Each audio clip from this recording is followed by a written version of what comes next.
हन्तानम् नमो सिद्धाणं नमो आयरीयाणम्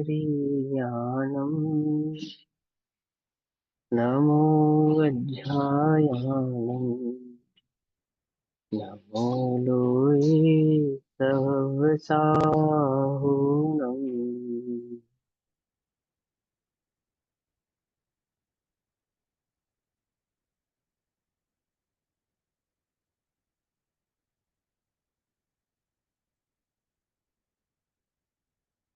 नमः समे साराय स्वानुभूत्या चिकासते चित्स्वभावाय भावाय सर्वभावान्तरच्छिदे।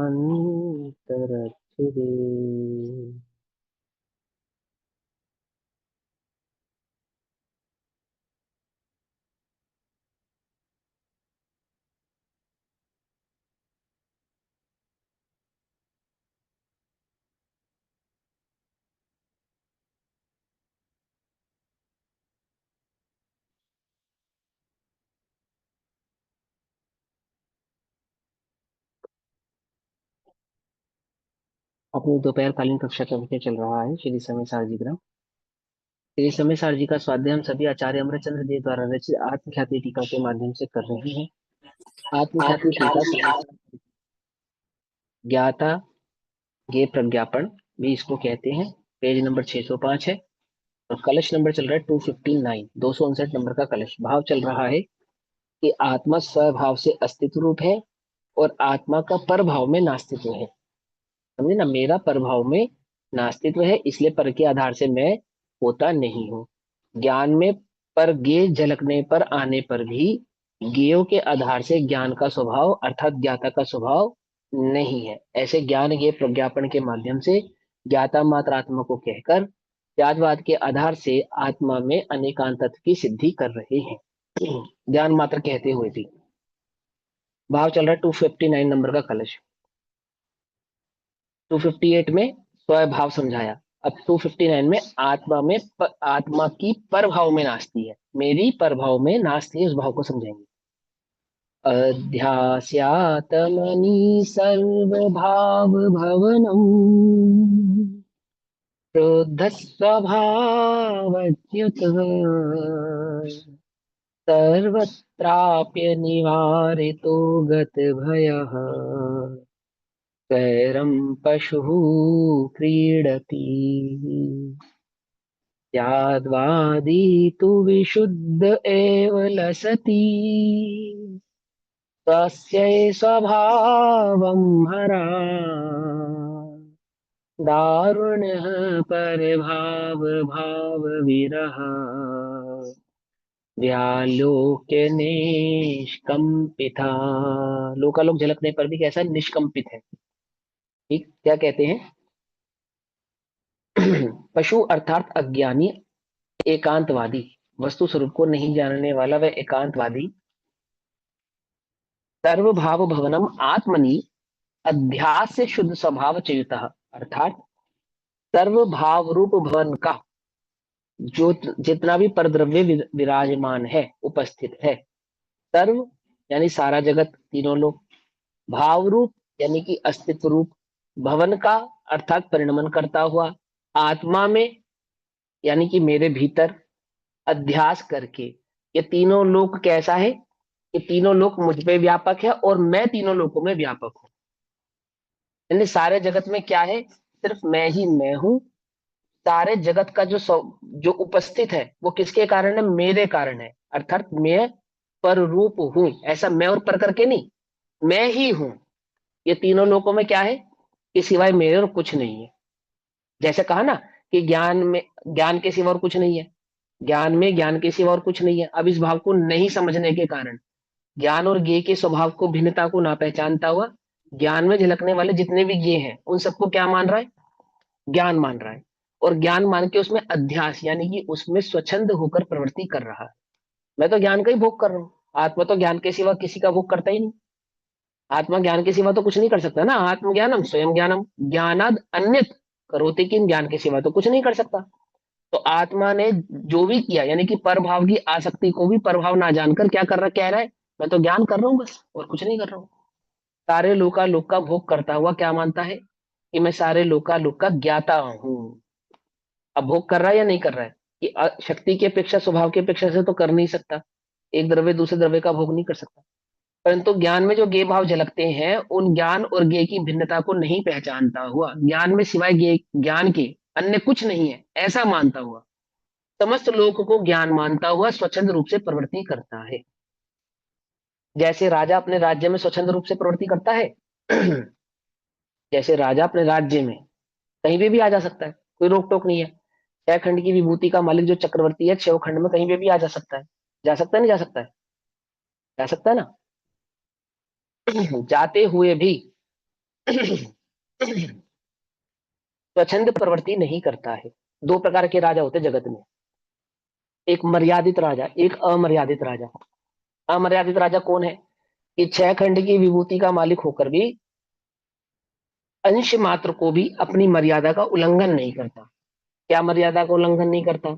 कि सारा खंड उसका है तो ऐसा नहीं कि जिस मर्जी की संपत्ति हत्या लेगा, जिस मर्जी की स्त्री को उठा लेगा, जिस मर्जी का जैसा मर्जी व्यापार अपने अंडर कर लेगा, ऐसा नहीं जिस मर्जी की जमीन हड़प लेगा। छह खंड का राजा तो है, ये तो बात पक्की है। लेकिन छह खंड का राजा होता हुआ भी क्या छह खंड की विभूति पे जो आधिपत्य है उसका, उसका अर्थ यह है कि जगत की उस छह खंड की विभूति में जितने भी चराचर प्राणी हैं, उन सबका वह मालिक है। अर्थात अपनी स्वेच्छा से, अपनी स्वच्छंदता पूर्वक उनका भोग भोग कर सकता है वो। ऐसा तो नहीं है ना। हाँ राजा है, ये बात पक्की है। राजा है अर्थात पालनहार है, पालन करता है। ऐसा नहीं कि उनकी वह स्वच्छंद प्रवृत्ति करे। ऐसे ही राजा, ऐसे ही ये जो आत्मराज है, आत्मा राजा है, ये ज्ञान राज क्या है? तीनों लोकों में, तीनों लोकों का ज्ञाता है। तीनों लोकों का ज्ञाता है, नहीं है?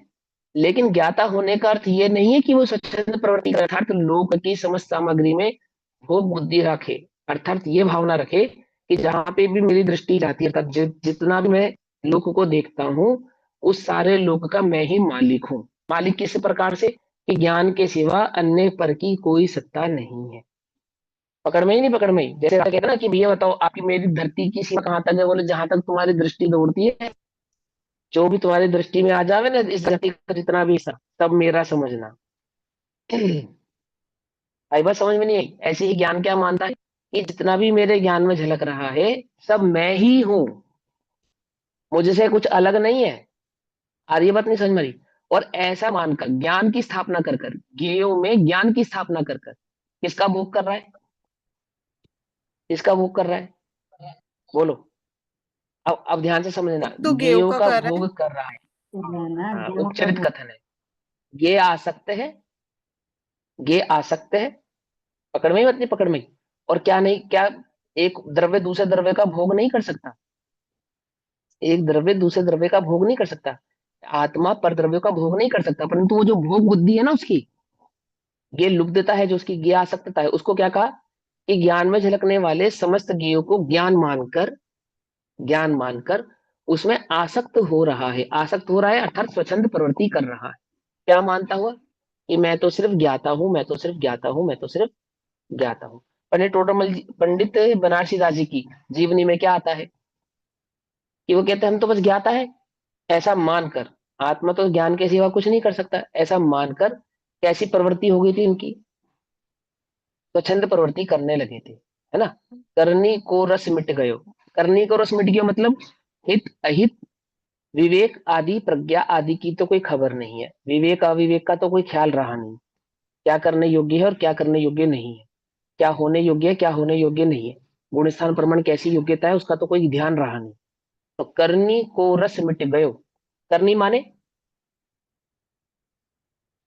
प्रज्ञा, करनी माने बोलो फटाफट। कर्ता बुद्धि। करनी माने चरणानो नियोग क्रिया, ठीक है। हाँ तो लेकिन करना वास्तव में है, पुरुषार्थ करना, पुरुषार्थ करना। हाँ नहीं देखो, पंडित बनारसी दास जी ने छंद लिखा, करनी को रस मिट गयो, भयो ना तन स्वाद, भई बनारस की दशा, जथा ऊठ को पाद। ये उन्होंने छंद लिखा। तो इसमें जो करनी है, करनी, इसका क्या अर्थ है? तो इसका अर्थ तो सीधा सीधा यह है, जो चरणान्युग की प्रवृत्ति होती है ना, चरणान्युग का जो आचरण भाव है, उसको करनी कहते हैं। लेकिन ये इसका व्यवहार अर्थ है, माने सामान्य अर्थ है, वास्तविक अर्थ नहीं है इसका। करनी का जो वास्तविक अर्थ होता है, उसका अर्थ होता है प्रज्ञा, विवेक। ठीक है ना? तो करनी को रस मिट गयो। अब चरणान्योग का रस मिटना, ये कोई रस मिट गया तो अच्छी बात है। ज्ञानी को चरणान्योग का रस होता है क्या? आप क्या कहना चाहते हो कि हमें चरणान्योग का रस होना चाहिए? ध्यान से समझना, उल्टा नहीं पकड़ना भाई, मिथ्या भाव ग्रहण नहीं करना। बात यह है कि वहां करनी का वास्तविक अर्थ होता है विवेक। अब विवेक तो मेरा मिट गया, विवेक तो मेरा क्या हो गया? मिट गया। जैसे क्या? ज्ञानी को पर्यायों का क्या होता है? विवेक होता है। तो क्या विवेक होता है उसको? कि किस गुण स्थान में किस प्रकार की पर्याय होती है, एक बात, और होने योग्य क्या होती है, दो बात। दो बातें समझते नहीं समझते? अर्थात किन पर्यायों को मैं अपना मानूं और किन किन पर्यायों से मैं भेद विज्ञान करूं। करना तो उसको समस्त पर्याय भाव से ही भेद विज्ञान है, किसी एक पर्याय से को भी अपना नहीं मानना है। लेकिन विवेक क्या कहता है? जब जीव परासक्त हो, बुद्धि बाह्य हो, तो बाह्य बुद्धि में किस बात का विवेक रखा जाता है? पर्यायों का विवेक रखा जाता है। देखो एक बात समझो, बहुत सिंपल सी बात समझो। आंख मूंद के बैठ गए, अनुभव कर रहे हैं, द्रव्य का करें या पर्याय का करें? ऐसे आंख मूंद करके बैठ गए, ध्यान कर रहे हैं, गोता लगा रहे हैं स्वभाव में, तो द्रव्य में गोता लगा रहे हैं या पर्याय में गोता लगा रहे हैं? अरे बोलो ना फटाफट, जल्दी से बोला करो। जब और जब नहीं बोलना होता उसमें फटाफट सब ये अनम्यूट तो करके पता बोलने लगे। नहीं, ये तो पता नहीं किसमें गोता लगा रहा है। पर्याय में। पर्याय में। पर्याय जब तक ज्ञानी वो तो वेद पर्याय में ही गोता लगा रहे हैं। है, हाँ द्रव्य में, है ना? हाँ, अज्ञानी। हाँ द्रव्य में। समझो ध्यान से, ज्ञानी अनुभव किसका कर रहा है? ज्ञानी आश्रय किसका लिए बैठा है? शुद्धोपयोग कहना, अथवा या प्रचुर स्व संवेदन कहना जिसको कहते हैं, या ध्यान जिसको कहते हैं। हाँ, क्या हो रहा है? किसका आनंद आ रहा है? द्रव्य का आनंद आ रहा है ना, मजा द्रव्य का लिया जा रहा है ना, भोग द्रव्य का किया जा रहा है ना, अपने स्वभाव का किया जा रहा है ना। तो आंख मूंद करके आप बैठ गए, स्वभाव का रस ले रहे हो, ये तो हुआ द्रव्य। द्रव्य का आनंद लेना। लेकिन जब आंख खोलकर आप इस जगत की ओर निहार रहे हो, तब वहां आपको क्या देखना चाहिए? कि भीतर में तो दृष्टि द्रव्य की होनी चाहिए, और विवेक होना चाहिए पर्यायों का। सारा जगत क्या है? पर्याय स्वरूप ही तो है। ये तीनों लोकों में जो भी आपको दिखाई दे रहा है, ये द्रव्य दिखाई दे रहा है या पर्याय दिखाई दे रही है? ये द्रव्य दिख रहा है या पर्याय दिख रही है? ये आप अपने को जो देख रहे हो, पर्याय। द्रव्य दिख रहा है, पर्याय दिख रही है? पर्याय दिख रही है पर्याय। ना। सब कुछ पर्याय है ना, ये पर्याय का स्वरूप है ना, तीनों लोकों में जो भी आपको दिखाई दे रहा है। तो ये इसमें क्या है? पर्याय का विवेक रखो। क्या विवेक रखो? क्या करने योग्य है, क्या नहीं करने योग्य है, किसमें प्रवृत्ति करने योग्य है, किसमें प्रवृत्ति करने नहीं योग्य है, कहाँ क्या उपयोग लगाने योग्य है, कहाँ उपयोग नहीं लगाने योग्य है। इसका विवेक रखो। कौन रखता है इसका विवेक? ज्ञानी को इसका विवेक सहज ही होता है। अब पंडित बनारसी दास जी कह रहे हैं कि करनी कोरस मिट गयो, अर्थात मेरा विवेक तो मिट गया, विवेक तो मेरे अंदर कुछ रहा ही नहीं। ठीक है ना? मेरे को सही और गलत की खबर जो थी थोड़ी बहुत, वो भी मेरी क्या हो गई? खत्म हो गई। करनी को रस मिट गयो। और भयो ना आत्म स्वाद, आत्मा का रस मैंने चखा नहीं। पकड़ में जो थोड़ी बहुत विवेक बुद्धि थी, उसका भी उसको भी मैंने मिटिया मिट कर दिया, और आत्मा का अनुभव नहीं किया। ये बात तो सही थी कि मुझे पर्याय दृष्टि नहीं करनी, और उस बात को समझे बिना कि पर्याय दृष्टि नहीं करनी चाहिए, इस बात के मर्म को समझे बिना सारे जगत को पर्याय मानकर क्या माना मैंने? कि आत्मा कभी अपने द्रव्य गुण पर्यायों से बाहर नहीं गया ना, और ज्ञान ने ज्ञान के सिवा ने कोई प्रवृत्ति नहीं की ना। इसलिए ज्ञान जगत में जिसको भी जान रहा है और जो भी कर रहा है, सिवाय ज्ञान के और कुछ नहीं कर रहा। ना पाप कर रहा है, ना पुण्य कर रहा है, ना बंद कर रहा है, ना भोग कर रहा है, ना चार गति 84 लाख योनियों का परिभ्रमण है, कुछ नहीं है इस जगत में। क्या है सिवाय एक ज्ञान के? और कुछ नहीं है। ये मेरी धर्मपत्नी क्या है? ये तो ज्ञान है। ये लड्डू पेड़ा क्या है? ये तो ज्ञान है। बाजार की कचौड़ियां क्या है? ये तो ज्ञान है। समझना ध्यान से, समझना क्या है, ये तो ज्ञान है। तो पंडित बनारसी दास जी क्या कह रहे हैं? करनी को रस मिट गयो, जो थोड़ी बहुत विवेक बुद्धि थी वो भी मेरी खराब हो गई। है ना, कि क्या करने योग्य है, क्या नहीं करने योग्य, किस प्रकार की प्रवृत्ति होने योग्य है और किस प्रकार की प्रवृत्ति नहीं होने योग्य है। ये तो बात गई, गई भैंस पानी में, अब कौन निकाले भारू से। समझे नहीं समझे? और भयो ना आत्म स्वाद, आत्मा का रस चखा नहीं। इसका मतलब होना कुछ क्या था? समझ नहीं आ रहा, कुछ समझ नहीं हाँ आया इसका क्या करना है क्या हाँ, नहीं। वस्तु वस्तु स्वरूप को ढंग से समझा नहीं, इसका मतलब ये ज्ञान और ज्ञेय के संबंध को भली प्रकार से नहीं समझने के कारण पंडित बनारसी दास जी की ये दशा हुई थी। समझे नहीं? जब जीव निश्चयभाषी होता है तो कब होता है निश्चयभाषी? ध्यान से समझना, व्यवहाराभासी होने का लक्षण तो यह है शरीर और आत्मा को भिन्न ना समझना। इसको तो कहते हैं व्यवहाराभासी। एक शरीर को ही आत्मा समझ के और शरीर के आधार से होने वाली क्रिया को आत्मा की क्रिया मानना। और निश्चयभाषी कौन होता है? जो शरीर और आत्मा को भिन्न तो जानता है। समझना ध्यान से, उसकी बुद्धि, जो उसके पास ज्ञान है, जो उसके पास क्षेपक्षम है, उसमें ये बात तो है कि आत्मा भिन्न है और शरीर भिन्न है। लेकिन ज्ञान और ज्ञेय के संदर्भ में जो उसकी मान्यता है ना, उसमें खोट है। पकड़ में ही बात, नहीं पकड़ में ही। हम निश्चयभाषी, कोई भी जीव, मैं भी हूं, जब भी मुझे निश्चयाभास होगा तो कब होगा?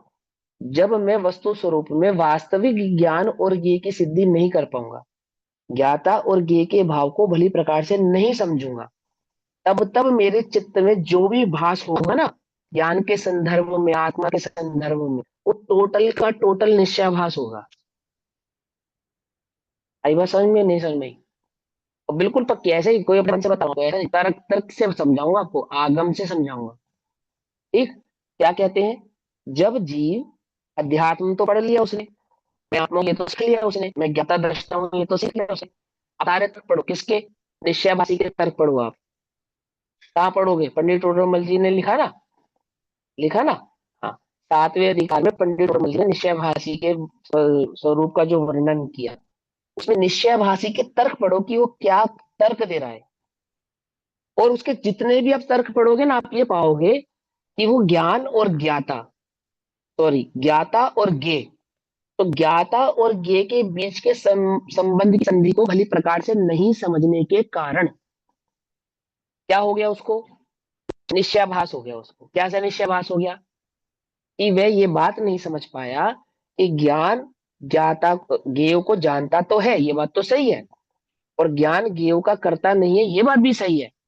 लेकिन ज्ञान और ज्ञेय में एक पतली सी दीवार है। उस पतली सी दीवार अथवा उस भिन्नता को नहीं समझने के कारण उससे चूक हो गई। क्या चूक हो गई? कि ज्ञान में झलकने वाले सभी ज्ञेयों को तो पहले उसने ज्ञान माना, इस आधार से उसने सारे जगत में किसकी व्याप्ति कर दी? ज्ञान की व्याप्ति कर दी। और ज्ञान की व्याप्ति करके जगत में भो ज्ञासक्त होता हुआ, ज्ञासक्त होता हुआ, ज्ञ लुब्ध होता हुआ, मैं तो मात्र ज्ञाता हूं, ज्ञान का ही भोग कर रहा हूं, ऐसी उसकी बुद्धि हो गई। आई बात समझ में? निश्चय भाषी की भूल। सारे जगत में इसको व्याप्त कर दिया उसने, ज्ञान को व्याप्त कर दिया, यानी कि जगत में अन्य द्रव्य भी है, उसकी उपस्थिति तो उसने कर दी डिनाई, और एकमात्र ज्ञान का साम्राज्य खड़ा किया। और ज्ञान में झलकने वाले सभी ज्ञों को ज्ञान कह के क्या करने लगा? उनमें आसक्ति भाव धारण करने लगा, उनमें आसक्त होने लगा। कौन है ये निश्चयभाषी है। अब निश्चयभाषी का प्रकरण पढ़ना, स्वरूप पढ़ना, और आपको लगे नहीं भैया ऐसा नहीं, ऐसा है यहाँ तो मुझसे पूछना। अब हम आगे चलते हैं, क्या कहते हैं? करनी को रस मिट गयो, यानी विवेक बुद्धि तो मेरी खत्म हो गई, और भयो ना आत्म स्वाद, आत्मा का अनुभव हुआ नहीं। तो मेरी दशा कैसी हो गई? भई बनारस की दशा, जथो ऊंट को पाद, अर्थात जैसे ऊंट के पांव होते ना, ऊंट के शरीर में सबसे कमजोर कड़ी, या तो बैठे ही रहे, उठाना मुश्किल, और किसी तरह से कैसे तैसे करके उसको खड़ा कर दो तो बिठाना मुश्किल। पकड़ में और नहीं पकड़ में? यानी कि जीव कैसा हो गया? या तो मैं ज्ञान ज्ञान ज्ञान ज्ञान ज्ञान, गे है ही नहीं ऐसा मान लिया, या तो गे ज्ञान है ही नहीं ऐसा मान लिया। कैसा हो गया? पकड़ में बात? ज्ञान और गे में एक भाव धारण करके या तो समस्त जगत के गेयों को ज्ञान मानता हूं, या तो ज्ञान को ही समस्त जगत में गे रूप से मानता हूं। भाई आई समझ में बात? नहीं समझ में? ऊंट की दशा कैसी हो गई? बैठ गया तो उठे नहीं, उठ गया तो बैठे नहीं। ज्ञासक्त हो तो ज्ञान को ना पहचाने, अथवा ज्ञेयों को ज्ञान में संधि करके समस्त ज्ञेयों को ज्ञान ही माने। है ना? तो यहाँ क्या समझाते हैं कि वो एकांतवादी मिथ्या दृष्टि। निश्चयभाषी हाँ, ऐसे ही कहता है ना कि होते हुए को जानते रहो, बस उसमें जुड़ो मत, होते हुए को करते रहो, बस उसमें जुड़ो मत। हाँ तो कहने में जुड़ो उसके ये कैसे आता नहीं? है, कहने में ये पंडित आता है टोडरमल जी ने लिखा है, हाँ पंडित टोडरमल जी ने ये कहा कि छद्मस की प्रवृत्ति उपयोग पूर्वक होती है, यह तेरा छल है कि जी मेरा उपयोग नहीं है बस हो रहा है, ये छल है तेरा, ऐसा नहीं होता है। ये फटकार लगाइए उसको कि यदि कोई ये तर्क दे कि जी मैं जुड़ा नहीं हूं, तो पंडित टोडरमल जी ने कहा ऐसा नहीं होता है मेरे भाई, ऐसा नहीं होता है। छद्मस की प्रवृत्ति कैसे होती है? उपयोग अनुसार होती है ना? आप कहो कि मेरा तो उपयोग नहीं है और वो तो सिर्फ पुद्गल का परिणमन है, बोले ऐसा नहीं है। पुद्गल का परिणमन है, हम उसका निषेध नहीं कर रहे हैं, लेकिन ये नियम उस पर लागू होता है जिसने आत्मा के स्वाद को चखा है, जिसने आत्म अनुभव प्रकट किया है, जिसके चित्त में वो भेद विज्ञान की धारा, वास्तविक भेद विज्ञान की धारा बह रही है, जिसमें वास्तविक वस्तु स्वरूप को भिन्न भिन्न जाना है। जो कल्पना के लोक में सैर कर रहा है, जिसने अभी वस्तु स्वरूप को भिन्न भिन्न नहीं जाना है, वो अभी ज्ञान और ज्ञाता और ज्ञेय के संदर्भ में जो वास्तविक भाव है उसको अभी पहचान नहीं पाया है। आई बात समझ में या नहीं समझ में? निश्चयभाषी की ज्ञाता और ज्ञेय के संदर्भ में भूल है, और व्यवहाराभासी की आत्मा और शरीर के संदर्भ में भूल है। कुछ बात समझ में आती है नहीं समझ में आती है? पकड़ में आती है ना? आत्मा और शरीर की भिन्नता को ना पहचाने, आत्मा को ही शरीर माने, अथवा शरीर को आत्मा का कर्ता माने, तो वो व्यवहारासक्त होते हैं, अर्थात व्यवहाराभासी होते हैं। और जो शरीर को आत्मा से भिन्न तो कहते हैं, मानते तो हैं, परंतु ज्ञाता और ज्ञेय के संबंध को भली प्रकार से नहीं पहचानते हैं। ज्ञाता और ज्ञान के संदर्भ में, ज्ञाता और ज्ञेय के संदर्भ में जो मिथ्या कल्पना करते हैं, वे मिथ्या कल्पना करने वाले निश्चयाभासी हैं। समझ में आई बात? ठीक।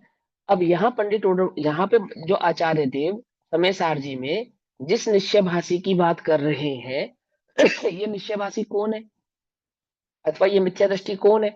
ये मिथ्या दृष्टि वो है जो ज्ञाता और ज्ञेय के संदर्भ में भूल किए हुए बैठे हैं। ठीक है ना? इनसे आप ये नहीं कह रहे कि तुम कहाँ क्या प्रवृत्ति कर रहे हो, किस प्रकार की प्रवृत्ति कर रहे हो।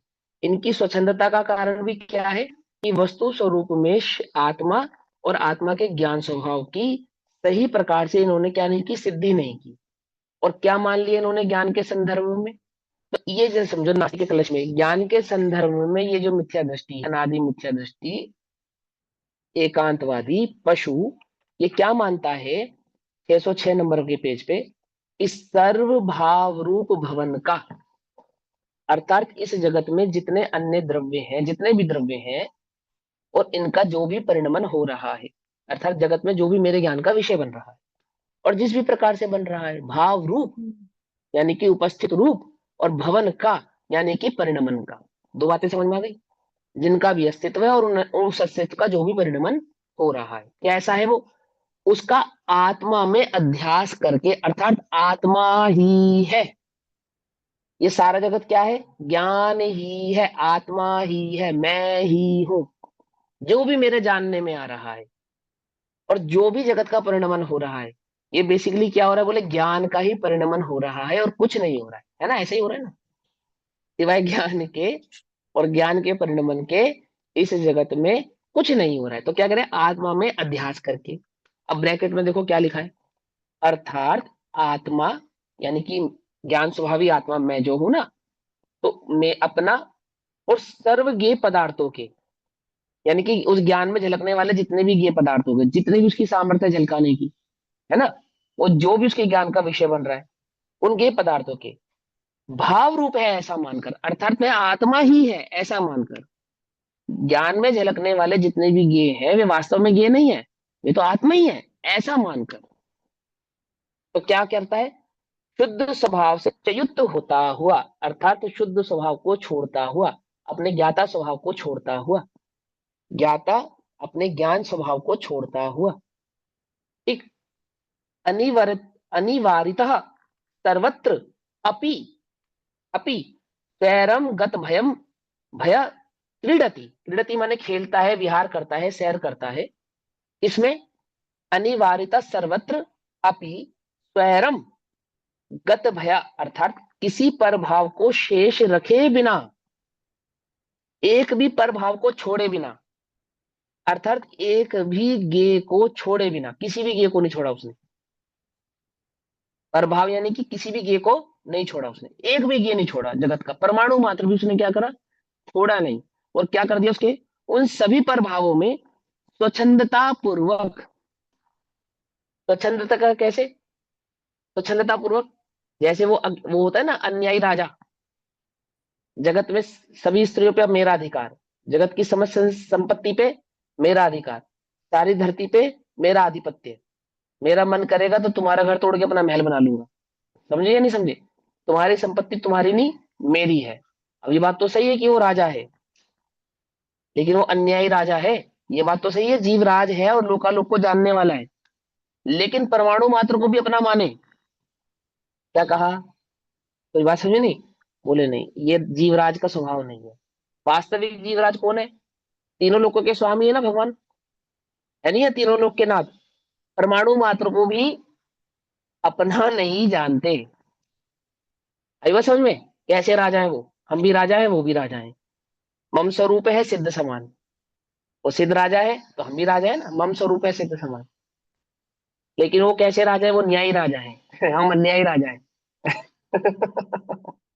हम जगत में परमाणु मात्र को भी छोड़े बिना और स्वच्छंदता पूर्वक क्या करते हैं, निर्भयता से, बिना किसी खौफ के, बिना किसी डर के, बिना किसी लाज के, बिना किसी शर्म के, है ना, पशु है ना, पशु, पशु कहा ना उसको, तो बिना किसी भय के, बिना निर्भयता से क्या करते हैं, निशंकतया क्रीड़ा करता है, ऐसे पूरे लोक में क्रीड़ा करता है, मेरा है, मैं ही हूं, ये तो मैं ही हूं, ये तो सारा जगत में ही हूं, है ना, रसगुल्ले खाते हुए क्या कर रहे हो, तो ज्ञान का आनंद ले रहा हूँ, बात है नहीं, भोग भोगता हुआ क्या कह रहे हैं, मैं तो ज्ञान का आनंद ले रहा हूँ, गेहूं में आसक्त होता हुआ क्या कह रहा है, मैं तो ज्ञान का आनंद ले रहा हूँ, मैं ही तो हूँ, मैं ही तो हूँ, कुछ बात समझ में आती है, नहीं समझ में आती है ना, ऐसा क्या कर रहा है, क्रीड़ा कर रहा है, कौन, स्वच्छंदता पूर्वक, स्वच्छंदता माने अमर्यादित, मर्यादा को नहीं जानने वाला, ठीक है ना। अब क्या कहते हैं उसको, और स्यादवादी तो, अर्थात जो मर्यादित है, जो वस्तु स्वरूप को भली प्रकार से पहचानता है, अपने ज्ञान की सीमा और ज्ञेय की सीमा को बहुत भली प्रकार से जिसने जान लिया है, अर्थात अपने चैतन्य स्वरूप का अनुभव करके जिसने चैतन्य की सीमा को और सीमा को भली प्रकार से जान लिया है, फिर क्या करा उसने, वह स्यादवादी तो स्व स्वस्य स्वभावम भरात आरूढ़, आरूढ़ माने धारण किया है, ये सवार है, आरूढ़ जैसे घुड़सवार होता है ना, घोड़े पे आरूढ़, घोड़े पे सवार, ऐसे ज्ञाता कहाँ सवार है, त्यागवादी कहाँ सवार है, अपने ज्ञान स्वभाव पे सवार है वो, उसने पर की सवारी नहीं की है, पर पे पाँव नहीं रखा है, पर पे आधिपत्य नहीं जताया है उसने, तो क्या कहते हैं, स्व स्व स्वभावम भरात आरूढ़, अपने स्वभाव में अत्यंत, अत्यंत माने वो अध्यास था ना, पर का परमाणु मात्र भी नहीं जिसने छोड़ा था, और इसने पर परमाणु मात्र को भी ग्रहण नहीं किया है, अत्यंत, ठीक, आरूढ़ होता हुआ, अर्थात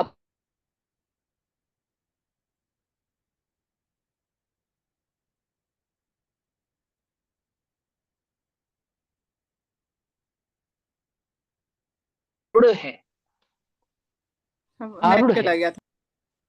हाँ कोई बात नहीं, जो जो जिसने अपने ज्ञान स्वभाव का मात्र भोग किया है, जो मात्र ज्ञान स्वभाव की दृष्टि कर रहा है, जो ज्ञान में अंश मात्र भी ज्ञेयों का नहीं मिला रहा है, ज्ञान मात्र का ही भोग कर रहा है, और ज्ञान मात्र पर जो आरूढ़ है, आरूढ़ है, समझे या नहीं समझे, क्या अपने स्वभाव में अत्यंत आरूढ़ होता हुआ। आयु लाइन का मतलब समझ में आया ना, है ना। या तो निचली भूमिका में या तो ज्ञान जानने में आएगा या तो गे जानने में आएंगे। ये बात तुम समझ लो भली प्रकार से। ये बात पक्की है कि केवलियों में और आप में कोई अंतर नहीं है, पर ये बात भी पक्की है कि आप केवली नहीं है। ठीक है। ज्ञान ज्ञेय को जानता है, इसका निषेध नहीं है, लेकिन जब ज्ञान की दृष्टि करते हैं तब ज्ञेय जानने में नहीं आते। ये बात आप अच्छे से समझ लो। ज्ञेय को जानने से ज्ञान विकृत नहीं होता है। ये ज्ञान के संदर्भ में जो आपकी मिथ्या मान्यता थी उसको मिटाने के लिए बतलाया था। इसके लिए नहीं बतलाया था कि आप ज्ञेय में आसक्त होते हो इसे ज्ञान समझ लें। उसके लिए नहीं बताया था। इस बात समझ में आती नहीं आती है? क्या कहते हैं? अपने स्वभाव में अत्यंत आरूढ़ होता हुआ, अर्थात ज्ञेय का अंश मात्र भी ग्रहण किए बिना एक ज्ञान मात्र का आनंद लेता हुआ, परभाव भाव विरह व्यालोक निष्कंपिता, अर्थात पर भाव रूप भवन के, पर तब भी रहेगा ना, पर द्रव्य तो तब भी रहने वाला है, और पर द्रव्य का क्या होने वाला, परिणमन तब भी रहने वाला है। तो पर भाव रूप भवन के अर्थात पर द्रव्यों के परिणमन के, ज्ञेयों के परिणमन के अस्तित्व के अभाव की, किसकी, ज्ञान में किसकी किसकी किसकी, ज्ञेयों के अभाव की। ज्ञान में ज्ञेय झलक रहा है, इसका निषेध नहीं कर रहा है, ध्यान से समझना। ज्ञान में ज्ञेयों के अभाव की दृष्टि के कारण, आहा, ज्ञान में किसका अभाव हो गया, ज्ञेयों का अभाव हो गया। कैसे हो गया? अर्थात ज्ञेयों की दृष्टि नहीं करना ही ज्ञेयों का अभाव है। ठीक है ना। कारण, अब देखो ब्रैकेट में क्या लिखा है, अर्थात आत्मा पर द्रव्य के भाव रूप से नहीं है, अपने अस्तित्व को पर के कारण नहीं जानता है। मैं हूं परंतु क्या नहीं हूं, ज्ञेय नहीं हूं, ज्ञान हूं। पहले क्या मान रहा था, ज्ञेय ही ज्ञान है। अब क्या कह रहा है कि मैं हूं परंतु क्या नहीं हूं, ज्ञेय नहीं हूं, ज्ञान हूं, है ना। रूप से ऐसा जानता होने से, अनुभव करता होने से, है ना, निष्कंप वर्तता है, अर्थात ज्ञेयों के भांति कंपायमान नहीं होता, प्रवृत्ति नहीं करता, ज्ञेयों के आधार से प्रवृत्ति नहीं करता। ज्ञान कैसा रहता है, निष्कंप रहता है। ज्ञान में ये झलकते नहीं झलकते हैं, परंतु झलकने पर निष्कंप रहता है। निष्कंप रहता है अर्थात उन पे दृष्टि नहीं करता, दृष्टिपात नहीं करता, किस पे, ज्ञेयों पे। निष्कंपता समझते हो? है, आंख मूंद के बैठे हो और जबरदस्ती आहट होए और एकदम से ज्ञान अलर्ट हो और देखे खोल के कौन है, ये तो है कंपायमान। क्या कहा, कुछ बात समझ में आई है नहीं? कंपायमान समझ रहे हो, आंख बंद करके बैठे हो, भैया शेर आया तो एकदम से खोल लिया आंख, कहाँ आया कहाँ आया, ये तो कंपायमान है। ध्यान से समझना, उदाहरण दे रहा हूं। अथवा कोई ब्रह्मचारी हो और कोई कहे कि देखो कितनी सुंदर स्त्री है, और उसको विकल्प उठे देखने का, ये तो है कंपायमान। समझे नहीं समझे? निष्कंप अर्थात ज्ञेयों पे दृष्टि करने का विकल्प भी नहीं है जिसको। निष्कंप क्या करता है, परवर्तता हुआ, अर्थात ज्ञान स्वभाव, एकमात्र ज्ञान स्वभाव की दृष्टि करता हुआ शुद्ध ही विराजित रहता है।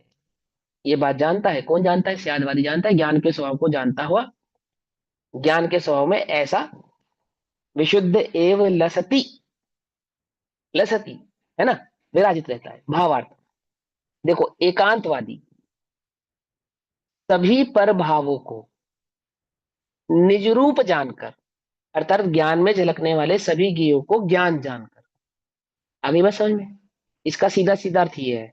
फिर क्या करता है, अपने शुद्ध स्वभाव से च्युत होता हुआ, यानी ज्ञान स्वभाव को भूलता हुआ, है ना, ज्ञान का वास्तविक लक्षण क्या है, उसका स्वभाव क्या है, उसका स्वरूप क्या है, इसको भूलता हुआ, और सभी पर भावों में, अर्थात ज्ञान में झलकने वाले सभी ज्ञेयों में स्वच्छता रीति से, अर्थात स्वेच्छाचारिता से, स्वेच्छाचारिता से अर्थात स्वच्छंदी होकर, बिना बे लगाम का घोड़ा होकर, है ना, हमारी भाषा में कहे तो, है ना, बेलगाम का घोड़ा होकर, निशंकतया, बिना किसी भय के, बिना किसी डर के, ना बंध की खबर है, ना विवेक की खबर है, ना वस्तु स्वरूप की खबर है, निशंकतया, मिथ्या दृष्टि की निशंकता है ये, ठीक है ना। अर्थात ऐसी कोई शंका ही नहीं हो रही उसको कि ये ज्ञेय है और मैं ज्ञान हूं, ऐसा कोई विकल्प ही नहीं है उसको, निशंक है वो, क्या ये समस्त ज्ञेय ज्ञान ही है, ऐसा निशंकतया प्रवृत्त होता है, स्वच्छंदी होकर प्रवृत्ति करता है। लोक में मुझे कोई बांध लेगा, अथवा मुझे बंधन, मैं बंधन को प्राप्त होऊंगा, दुख को प्राप्त होऊंगा, है ना। जैसे कोई पापी पाप करे, तो पापी पाप करता हुआ भी चित्त में भय रखता है कि मेरा पाप कोई जान ना ले, अथवा ये मेरा पाप अगर जगत में जाहिर हो गया तो क्या होगा, मेरी बदनामी होगी, अथवा मैं बंधा जाऊंगा, अथवा मैं सजा का पात्र बनूंगा, ऐसा ऐसे शंका रहती नहीं रहती उसको। चोर धीरे से चोरी क्यों करता है, तप्त व्यसन छुप के क्यों करता है लोक में जी, खुलेआम क्यों नहीं करता, है ना, क्योंकि उसको भय है, भय है। और यहाँ ज्ञान में झलकने वाले ज्ञेयों में क्या हो गया, ये निशंक होकर बिना किसी भय के, अब इसे इतना भी भय नहीं रहा कि मैं बंधन को प्राप्त हो जाऊंगा, ये जो मैं कर रहा हूँ ये मेरे करने योग्य कार्य नहीं है, ये पाप प्रवृत्ति आदि आदि। क्या हो गया जगत में, क्या कहते हैं इसको, जैसे कहते हैं ना विवेकहीन हो जाना, विवेकहीन, है ना, क्या हो गया, निशंकतया प्रवृत्त होता है।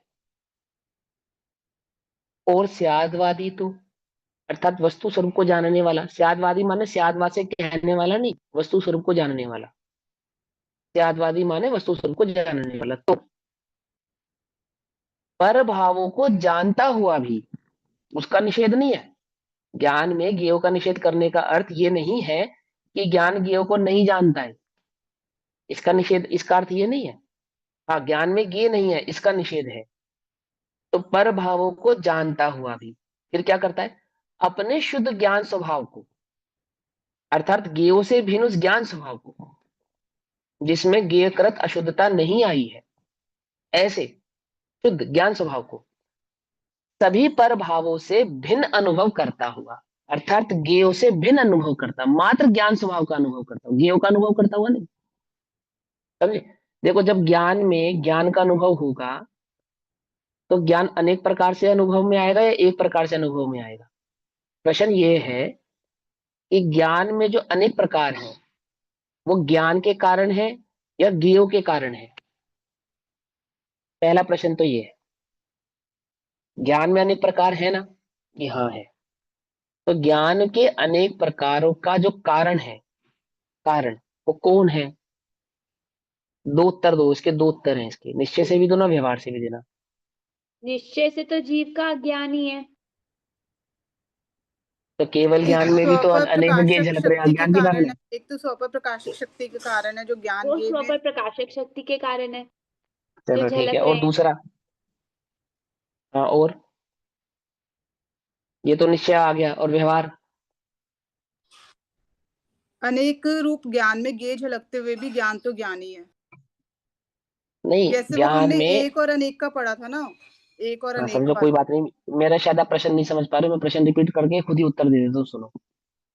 हो सकता है मेरे प्रश्न पूछने में गलती हो, है ना, मैं प्रश्न पहले फिर से रिपीट करता हूँ। ज्ञान में जो ज्ञान की अनेकता है, अनेक भावता है ज्ञान में, है ना, उस अनेक भावता का कारण कौन है, तो दो कारण का, एक निश्चयात्मक कारण है, व्यवहारात्मक कारण। तो निश्चयात्मक कारण तो ज्ञान की अपनी स्वयं की योग्यता है, जो उसमें स्वपर प्रकाशकपना होने से, स्वच्छत शक्ति होने से, समस्त जीवों को जानने के कारण ज्ञान की ही अपनी योग्यता है कि वो अनेक रूप प्रवृत्ति कर रही है, एक बात। परंतु अनेक रूप प्रवर्तता हुआ भी वो एक सतत ज्ञान भाव से ही विराजमान रहता है ना, ये तो हो गया निश्चयात्मक। और व्यवहारात्मक कारण कौन है, कि जगत में जो गे है ना, गे उनके कारण ज्ञान में अनेक भाव प्रकट होते हैं। ज्ञान में जो अनेक भाव हैं उनका जो व्यवहार कारण कहा उसको गे को कहा, ज्ञान क्या में ये व्यवहार जानने में कारण आए। अज्ञान को नहीं कहेंगे, जीव के नहीं अज्ञान नहीं को नहीं कहेंगे नहीं व्यवहार कारण। नहीं नहीं, अरे तो केवली भी तो लोकालोक को जानते हैं, और केवल ज्ञान में भी तो लोकालोक झलकेगा। उस लोकालोक के झलकने को, केवल ज्ञान में लोकालोक के झलकने को अनेकाकार कहेंगे या नहीं कहेंगे, बोलो तो अज्ञान के कारण झलक रहा है क्या लोकालोक? तो लोकालोक झलकता है उस ज्ञान भैया में, इस विधि ज्ञान। हाँ ऐसे भी कह सकते हैं दोनों की, ज्ञेय की अपनी योग्यता है और ज्ञान की अपनी योग्यता है। ज्ञान में जो अनेक प्रकार के ज्ञेय झलक रहे हैं वो ज्ञेय की स्वयं की योग्यता होने के कारण, ऐसा भी। वो तो दीदी, वो तो हमने ज्ञान की, अभी हम ज्ञान की सिद्धि कर रहे हैं ना, अभी हम ज्ञेयों की थोड़ी कर रहे हैं, अभी हम ज्ञान की सिद्धि कर रहे हैं। हमारा प्रश्न यह है कि ज्ञान में एक एक पना भी है और अनेक पना भी है, दो पने हैं ना ज्ञान के। तो हम ज्ञान के एक अनेक भाव को निश्चयात्मक भाव से कहेंगे तो ज्ञान का ज्ञान रूप रहना और ज्ञान में अनेक प्रकार के ज्ञेयों का झलकना। तो ये तो हो गया ज्ञान का ज्ञान रूप रहना एक पन्ना और अनेक प्रकार के ज्ञेयों का झलकना अनेक पन्ना। तो ये दोनों के निश्चय कारण कौन है कि ज्ञान स्वभाव से ज्ञान रूप ही रहता है, अन्य रूप नहीं होता, एक पन्ना।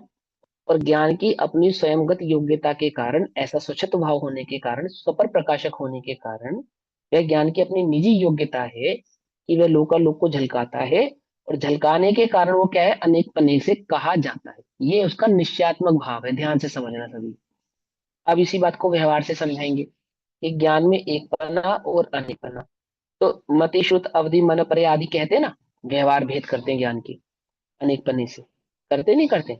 ये इसका व्यवहार पक्ष है। और दूसरा पक्ष व्यवहार का क्या कहा कि केवल ज्ञान में अनेकपना कैसे कहेंगे, ये लोकालोक झलकता है ना, लोकालोक झलकता है ज्ञान में, बोले हाँ झलकता है। तो जैसा ज्ञेय है वैसा ज्ञान में झलकता है। इसको व्यवहार पक्ष का, व्यवहार, इस व्यवहार के कारण अनेक प्रकार के ज्ञेयों की उपस्थिति होने के कारण ज्ञान ज्ञेयों को अनेक प्रकार से जानता है। ऐसा ज्ञान के जानने का आरोप किस पे लगाया, ज्ञेय पे आरोप लगाया। तो जब हम ज्ञान में जानने का आरोप पर पे लगाएं, तो पर पे लगाने के कारण क्या हो गया, वो व्यवहार हो गया कि जैसा ज्ञेय था वैसा ज्ञान ने जाना। समझ नहीं, बात नहीं समझ में? ये मिथ्याभास नहीं ज्ञेय होगा के भैया, ये नहीं, मिथ्याभास नहीं हो, क्योंकि व्यवहार पक्ष। ज्ञेय से जाना ज्ञान ने, ज्ञेय उपस्थित हुआ तो ज्ञान ने जाना, तो ये तो भैया सुनो नहीं मेरी हुआ, ये बात। पॉइंट व्यवहार वाला क्लियर वस्तु, नहीं हुआ फिर। अरे वस्तु स्वरूप को नहीं पहचानोगे तो यही करोगे। एक बात बताओ, छह द्रव्य है ना जगत में, तो कैसे पता आपको छह है? दो जवाब इसका। केवली भगवान हाँ तो आपके केवली बच्चे भगवान ने छह कैसे बताए? जानकर, जैसा था क्या जाना वैसा। उन्होंने, किसको जाना? हाँ तो उनके फिर अभी तो उनके आप कह रहे हो वो ज्ञान तो में मिथ्याभास छह है। द्रव्य चलते ना, इसलिए उनको तो मान अभी लिया। तो आप कह रहे हो मिथ्याभास है वो, अभी तो आप ये कह रहे हो। अपन उसमें लग नहीं रहे तो मिथ्याभास क्यों? वो तो झलकना उसका एक काम है ज्ञान सेकंड का। आंटी, और हाँ वो सुनो, ठीक है पहले लेकिन वस्तु स्वरूप, पहले वस्तु स्वरूप को भली प्रकार से समझो। नहीं, जैसे अभी हम पढ़ते आ रहे हैं ना कि गे के ऊपर गे सामने हुआ और वैसे ही ज्ञान हुआ, तो ये तो हमने ऐसे ही पढ़ा था ना। आपने एक ढंग तो से नहीं सुनी हो क्लास, फिर आपको दोबारा सुननी चाहिए। आधी कक्षा में गेयो से ज्ञान नहीं, गेयो के कारण ज्ञान नहीं है ये भी समझाया। हाँ, और जब ज्ञान जैसा गे है वैसा जानता है, कैसे जानता ये है भी वो भी समझाया। समझाया है। दो बातें समझाई ना। फिर हाँ, फिर ये भी दोनों उस बातें हैं। कक्षा को फिर से सुनो। हाँ फिर सियादवाद को सियादवाद के तरीके से समझेंगे तभी बात समझ में आएगी। यही तो कारण है ना, तभी तो कहते हैं कि सियादवाद को समझना कोई आसान काम थोड़ी है। हम बार एक ही पक्ष को चले जाते, बार बार एक ही पक्ष में प्रवेश कर जाते, ज्ञान के समस्त भाव की प्रसिद्धि नहीं कर पाते, ज्ञान के स्वभाव की प्रसिद्धि नहीं कर पाते। ज्ञान है, बोले हाँ है, क्यों है? क्योंकि ये है? नहीं, इसलिए नहीं। एक बात, ज्ञान जानता है, बोले हाँ जानता है, किसे जानता है? जिनमें परमित गुण है उन सभी को जानता है। दो बात है ना। तो इसका मतलब हुआ कि जैसा गे है वैसा जानता है, बोले जरूरी नहीं है, जरूरी नहीं है कि जैसा गे होगा वैसा ही जानेगा। अब ये बात हम किसकी अपेक्षा से कह रहे हैं, ये तो हम कह रहे हैं छद्मस्त ज्ञान की अपेक्षा से। कहा था ना कि कल्पना आदि भाव छद्मस्त ज्ञान में तो होते हैं परंतु केवल ज्ञान में नहीं होते। तो केवल ज्ञान कैसा जानता है कि वो क्रिस्टल क्लियर होने के कारण, निष्पक्ष होने के कारण, सर्वज्ञ भाव होने के कारण, एक बार कि उसकी सहज ही ऐसी योग्यता है, सहज ही उसमें ऐसा जानन बना है कि वह इस विश्व को जैसा है वैसा का वैसा जानता है। तो ये तो सिद्ध हो गया ना कि जैसा विश्व है वैसा जाना, विश्व के कारण जाना। बोले नहीं, जानना उसका निजी स्वभाव है। विश्व नहीं होता, नहीं होता तो ज्ञान नहीं जानता, तो ज्ञान नहीं जानता, तो ज्ञान तो तब भी जानता। अब जैसे एग्जाम्पल के तौर पर समझ, इस लोक के बाहर क्या है, विश्व है या नहीं है? हाँ, आलोक इस आकाश है। लोक के आलोक है। आलोक आकाश है ना, लेकिन आलोक है ना, तो आलोक ही क्यों जानता है? वहां पे भी लोक जान ले, अन्य द्रव्य वहां पे नहीं भी है। हाँ। लोक जान ले ना। हाँ, तो लोक जानो, क्या दिक्कत है? केवल ज्ञान है, जान सकता है। जिस रूप है बोले उसी नहीं, रूप ऐसे ऐसे, जानेगा। हाँ ऐसी मिथ्या कल्पना नहीं करता केवल ज्ञान। केवल ज्ञान ऐसी मिथ्या कल्पना नहीं करता। लेकिन वहां पे लोक नहीं है ना, बोले हाँ नहीं है, तो भी जान तो रहा है ना। किसने बताया लोक आकाश के बाहर आलोक आकाश है? ये केवल ज्ञान की अपनी शक्ति है ना। तो वहां लोक नहीं होने पर भी, नहीं होने पर भी ज्ञान तो जान ही रहा है ना, ज्ञान की तो सामर्थ्य जानना है। जो है उसको भी जानता है, और जो नहीं है उसको नहीं रूप से भी जानता है। अर्थात ये नहीं होने पर भी जानने का जो स्वभाव है ज्ञान का, उसका तो कभी अभाव नहीं हुआ। बोले हाँ नहीं हुआ। इससे ये सिद्ध हुआ कि ज्ञेयों के कारण ज्ञान नहीं होता। कुछ बात समझ में आई या नहीं समझ में आई? अब ज्ञेयों से ज्ञान नहीं का अर्थ क्या है, और ज्ञान ज्ञेयों को जानता है, इसका अर्थ क्या है? आई बात समझ में? नहीं समझ में आई अभी भी? ध्यान से समझना। अगर हम कहें कि ज्ञेयों से ज्ञान है, तो ज्ञान जहां ज्ञेय होंगे तो ज्ञान होगा, ये सिद्ध हो जाएगा। जबकि ऐसा नहीं है। और हम कहें कि ज्ञान ज्ञान ज्ञेयों को जैसा मर्जी जानता है, तो ऐसा भी नहीं है। समझे ना? ऐसा भी नहीं है। जैसी जो अवस्था है वैसी जानता है, एक बात। लेकिन ज्ञेय के कारण जानता है क्या? बोले नहीं, कारण ज्ञेय नहीं है। कारण तो ज्ञान का अपना स्वयं का जानन स्वभाव है, अपना स्वभाव है। वो कोई ज्ञेय के कारण जानता हो ऐसा नहीं है, आप ऐसा मत कहो। हाँ ये बात सही है, वो ज्ञेय को जानता है, लेकिन जानना ये उसकी अपनी निजी शक्ति है, अपना निजी स्वभाव है। आप उसको ज्ञेय के कारण, ये हम स्वीकार नहीं कर सकते। इससे तो क्या सिद्ध हो जाएगा? ज्ञेय होंगे तो ज्ञान होगा, और ज्ञेय नहीं होंगे तो ज्ञान भी नहीं होगा।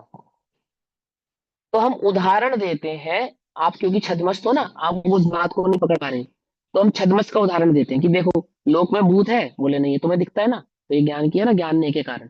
अब ये वास्तविक उदाहरण नहीं है, समझो ध्यान से। जो हम कल्पना लोक के ज्ञान के संदर्भ में उदाहरण देते हैं, कल्पनाओं के उदाहरण, जैसे गधे के सर पे सींग नहीं है, परंतु ज्ञान जान सकता है अगर जानना चाहे तो, है ना? ऐसा उदाहरण देते नहीं देते हैं कि गधे के सर का सींग उदाहरण दिया जाता है कि गधे के सर पे सींग है। बोले नहीं है, लेकिन ज्ञान नय के कारण ज्ञान गधे के सर पे सींग भी जान सकता है। आई बात समझ में या नहीं समझ में? अब ये बेसिकली, आप इस उदाहरण को ज्ञान की शक्ति समझो, तो मैं आपसे ये कहना चाहता हूँ कि ये ज्ञान की वास्तविक शक्ति नहीं है। छद्मस्त जीव को, क्योंकि उस ज्ञान के, उस केवल ज्ञान के स्वभाव की खबर नहीं है ना, उसको ज्ञान की स्वतंत्रता समझ में नहीं आ रही है ना, तो ऐसा उदाहरण देकर उसको समझाया कि देखो भाई जगत में कुछ है ऐसा, नहीं होने पर भी तुम जान पाते हो, नहीं जान पाते? नहीं होने पर भी जान पाते हो ना? कि हाँ जान तो पाते हैं।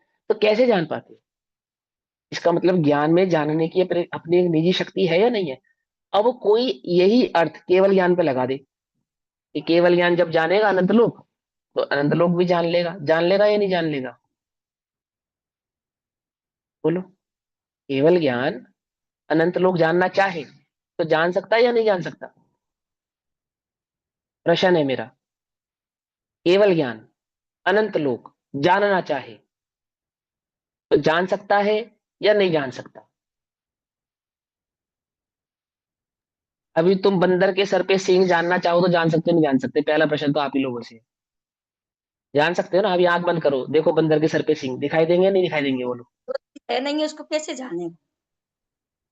नहीं तो अब ये इसका मतलब तो केवल ज्ञान की शक्ति हमसे भी कम हो गई शक्ति तो ज्यादा है। कल्पना वो करके जान सकते हैं, है। कल्पना कर सकते हैं, कल्पना करके जान सकते हैं। कल्पना नहीं होता, केवल ज्ञान में कल्पना नहीं होती। हाँ, तो प्रश्न ये है कि केवल ज्ञान अनंत लोकों को जानना चाहे तो जान सकता है क्या? ये प्रश्न है, ध्यान से समझना।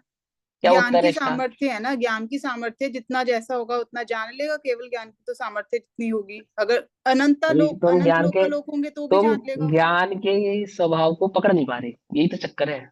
उसको तो वो जान ही रहा है, जानने में तो आ ही रहा है, लेकिन वो अपने ध्यान में है तो इसलिए नहीं देख पा रहे। वो जान सकता है, ज्ञान जान सकता है, उसमें सामर्थ्य है इतनी जानने की। अभी भैया मेरे को तुम्हें ज्ञान प्रश्न स्वभाव की नहीं सही क्लियर बता हो दी। रहा, पहले हाँ प्रश्न क्लियर करो, हाँ, प्रश्न नहीं क्लियर हो रहा। प्रश्न समझोगे, हाँ तभी तो कह रहा हूँ। देखो सभी लोग ध्यान से समझना, अगर ये बात तुमने समझ ली ना, तो मैं सच्ची बता रहा हूँ, तुम्हें ज्ञान के प्रज्ञापन में इतना मजा आएगा ना, हद से ज्यादा। अब ये मैं कोई समझ में क्यों अपनी नहीं आ बड़ाई रही नहीं है कर रहा फिर? हूँ। हाँ लेकिन अब ये थोड़ा सा उपयोग को शांत करो ना, पहले भगा दौड़ा ज्यादा रहे हो। क्षयोक्षम ज्ञान के घोड़े मत दौड़ाओ। अगर तुम क्षयोक्षम ज्ञान के घोड़े दौड़ाओगे तो तुम्हें ज्ञान समझने की वो बात समझ में नहीं आएगी। समझ रहे हो? क्षयोक्षम ज्ञान के घोड़े मालूम है किसे कहते हैं? तुमने ज्ञान के संदर्भ में जितनी भी कल्पनाएं अपने ज्ञान में सेट की है ना, वो सारी अपेक्षा उसमें घुसा रहे हो तुम। अब प्रश्न फिर से पूछता हूँ, ध्यान से समझना। ज्ञान, केवल ज्ञान, केवल ज्ञान अनंत लोक को जानना चाहे, ऐसे जैसे एक लोक है ना, ऐसे अनंत लोकों को जानना चाहे, चाहे तो क्या जान सकता है? ये प्रश्न है मेरा। अब आगे समझ में?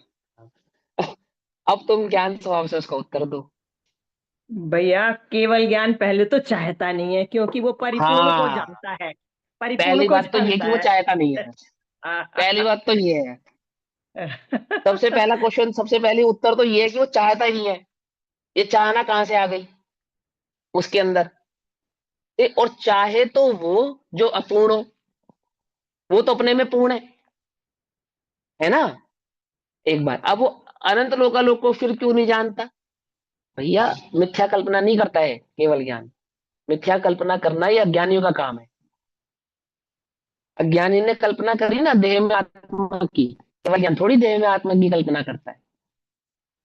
अज्ञानी ने कल्पना करी ना अजर अमर होने की, केवल ज्ञान तो अजर अमर स्वभाव को जानता है, अजर अमर होने की कल्पना नहीं करता है। भैया इसका अज्ञानी ने आंसर कल्पना हमें करी ना खंडन परम रूप में सुख की। देना था। हाँ, आपको समझ के देना था ना, खंडन वंडन नहीं। अब तुम शिवशम ज्ञान के घोड़े दौड़ा रहे थे उसके अंदर, इसलिए नहीं दे पा रहे थे। ठीक, अब केवल ज्ञान की बात समझेंगे, केवल ज्ञान की अपेक्षा से समझेंगे कि वहां केवल ज्ञान जान रहा है। क्या जान रहा है? बोले स्वयं को जान रहा है। ये निश्चयात्मक बात है। मात्र जानना मेरा काम। जानन जानन भाव को जानता है। और व्यवहार क्या है? कि लोकालोक को जानता है। ये क्या है व्यवहार? लोकालोक को। तो लोकालोक व्यवहार तो झूठा होता है भैया। व्यवहार तो झूठा होता है, इसका मतलब केवल ज्ञान लोकालोक को व्यवहार से जानता है, तो क्या इसका मतलब झूठ जानता है? कि भैया व्यवहार का अर्थ मात्र झूठ नहीं होता है। व्यवहार का अर्थ होता है कि जब हम अपने स्वभाव को पर पे आरोपित करें और पर पे आरोपित करके अपनी बात कहें, तो वह भी व्यवहार का ही भेद होता है ना? तो जब हमने ये कहा कि केवल ज्ञान पर को जानता है, तो उसमें केवल ज्ञान अलग और पर, ऐसे दो बातें आ गई ना। दो बातें आ गई ना कि केवल ज्ञान पर को जानता है। तो को आया नहीं आया? आया ना? तो क्या हो गया? ये व्यवहार हो गया नहीं हो गया? हो गया नहीं हो गया? पकड़ में ही बात नहीं पकड़ में? कि केवल ज्ञान पर को जानता है। अब जानना ज्ञान की अपनी निजी सामर्थ्य है, निजी शक्ति है। वो पर के कारण नहीं है। मान के चलो, मान के चलो द्रव्य सात होते तो केवल ज्ञान सात जानता। चूंकि सात होते इसलिए सात जानता? बोले नहीं, इसलिए सात नहीं जानता। जानना उसकी अपनी सामर्थ्य है, तभी तो छह को छह जान रहा है। सात होते तो सात भी जान लेता। क्यों से जान लेता? सात के कारण नहीं, अपनी सामर्थ्य के कारण। परिपूर्ण को जानता तो है, बोले, इसलिए जान हाँ लेता बोले अब उसकी सामर्थ्य है ना जानने की, तो सात अब क्यों नहीं जान रहा? अब दोनों बातें समझ, सात नहीं है इसलिए सात भी नहीं जानता। क्योंकि सात नहीं है, द्रव्य नहीं है, इसलिए नहीं जान रहा। बोले ये कारण नहीं है, जानना उसका अपना स्वभाव है। द्रव्य के पर, द्रव्य के कारण वो जानता है, ऐसा नहीं है। यदि ऐसी बात होती तो कल्पना करके जान लेता सातवां। तो बोले कल्पना क्यों करेगा वो? कल्पना क्यों करेगा? उसके स्यादवाद भाव को समझो, दोनों भाव को भली प्रकार से समझो। हम जब कहते हैं कि ज्ञान जानने के सिवा कुछ नहीं करता, तो उसकी जानन शक्ति की अपेक्षा से ये बात कहते हैं। वो जानन जानन भाव वाला। तुम बार बार जानने को ज्ञेय से जानते हो, ज्ञेय से। तुम जानने भाव में कहा क्या घुसाते हो? ज्ञेय घुसा लेते हो। जब भी हम तुमसे कहेंगे जानना, तो तुम्हें क्या दिखाई देते हैं? ज्ञान थोड़ी दिखता है, ज्ञेय दिखते हैं। ज्ञान तो दिखता ही नहीं। जानने की सिद्धि ज्ञेय से करते हो या नहीं करते? बोलो, बोलो अपने से पूछो। मैं अपने जानने की सिद्धि किससे करता हूँ? ज्ञान से करता हूँ या ज्ञेय से करता हूँ? बोलो। अपने से पूछो, अपने अपने अपने अंदर झांक कर देखो कि मैंने अपने जानने की सिद्धि को कैसे सिद्ध किया है। मैं जानता हूं, तो मैं ये बात कब मानता हूं? जब ज्ञान में ये झलक रहे होते हैं तब मानता हूं, या ज्ञों को हटाकर डिनाई करके और मात्र ज्ञान की दृष्टि करके देखता हूं कि मैं जानता हूं? ये देखो, अपने आप से ये पूछो तुम, तो तुम्हें ज्ञान ये समझ में आए? कुछ बात समझ में आई या नहीं आई? अब जब जब तुम ज्ञान की सिद्धि ज्ञेयों से करोगे, जब भी करोगे, कल्पना के सिवा कुछ नहीं कर पाओगे उस एकांतवादी की तरह। तुम्हें ये बात समझ में नहीं आ रही? ज्ञेयों से ज्ञान की सिद्धि नहीं होती है, तो फिर ये जानने में क्यों आ रहे हैं? ये ज्ञान का स्वभाव है, सुपर प्रकाशक भाव है। कुछ बात समझ में आई या नहीं आई? ज्ञान की सिद्धि किससे करते हो? ज्ञेयों से करते हो। हम कहते हैं ज्ञेयों से मत करो, तो तुम क्या प्रश्न करते हो? तो जानने में क्यों आ रहे हैं? अरे जानने में आते हैं, ये ज्ञान का स्वभाव है भैया। तो ज्ञेयों की दृष्टि छोड़ के ज्ञान सामान्य ज्ञान सहज जानन भाव की दृष्टि कर, तो तुझे ज्ञान और ज्ञेय के भाव समझ में आए। देखता तो तू ज्ञेयों को ही रहता है, ज्ञान को तो कभी देखता ही नहीं। तो कब कैसे सिद्धि करता है कि ज्ञेय है तो ज्ञान है, और ज्ञेयों को देखता हुआ कहता है ज्ञान कहाँ है? तुम कहते हो ज्ञेय ना देखो, तो फिर क्या देखूं? ये तो दिखेंगे ही। बोलो, दिखेंगे या नहीं दिखेंगे? कि जब तू ज्ञान को देखेगा तब तुझे ज्ञेय आपो आप ही नहीं दिखेंगे। तो ज्ञेय कहाँ जाएंगे? बोले ज्ञान में ही होंगे।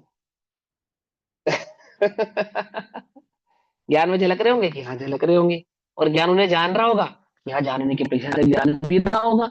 तो क्या वो दिखाई देंगे? बोले नहीं, दिखाई नहीं देंगे। तो क्या दिखाई देगा? अनुभव किसका होगा? बोले ज्ञान का ही होगा। ज्ञेय का अनुभव नहीं होगा? बोले नहीं होगा। ये ऐसी बात है कि खीर में नमक भी पड़ा हो और नमक का स्वाद भी ना आता हो, ऐसा हो सकता है?